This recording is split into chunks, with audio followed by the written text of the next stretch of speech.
ఒకసారి మనం ఈ సంవత్సరం క్వశ్చన్స్ని ఎలా అడుగుతారు అనే దాని గురించి డిస్కస్ చేద్దాం. ఇప్పుడు మనం చూసినట్లయితే ఓల్డ్ ప్యాటర్న్లో మనకు పోయిటరీ, ప్రోజ్, నాన్ డీటెయిల్ సపరేట్గా ఉండేవి. కానీ న్యూ ప్యాటర్న్లో పోయిటరీ, ప్రోజ్ అండ్ నాన్ డీటెయిల్ని యూనిట్ 1, 2, 3 అని ఇచ్చి అందులో ప్రతి యూనిట్లో ఒక ప్రోజ్, ఒక పోయిటరీ, ఒక నాన్ డీటెయిల్ని పెట్టడం జరిగింది.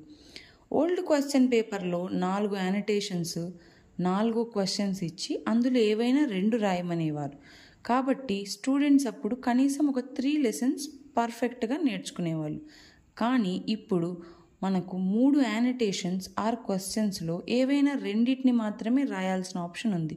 కాబట్టి ఎగ్జామ్స్ కోసం స్టూడెంట్స్ 3 ఏవైనా 2 ప్రిపేర్ అయినా కూడా సరిపోతుంది.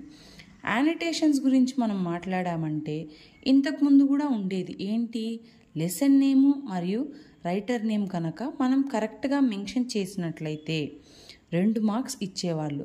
ఇప్పుడు అది ఇంకా క్లియర్గా మెన్షన్ చేశారు.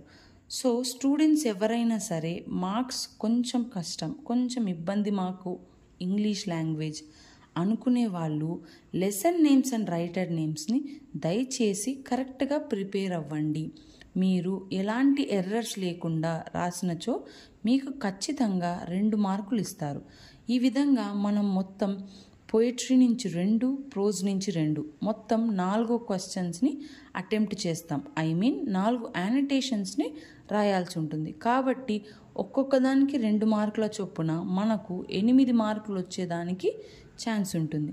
సో ప్లీజ్ స్టూడెంట్స్ అందరూ ప్రతి ఒక్క లెసన్ నేమ్ని, రైటర్ నేము, అలాగనే ప్రోజ్ అయిపోయిన తర్వాత పోయిటరీలో పోయెట్ నేమ్ని యాజ్ వెల్ యాజ్ ఆ పోయం యొక్క నేమ్ని కూడా క్లియర్గా వితౌట్ ఎనీ ఎర్రర్స్ ప్రిపేర్ అవ్వండి.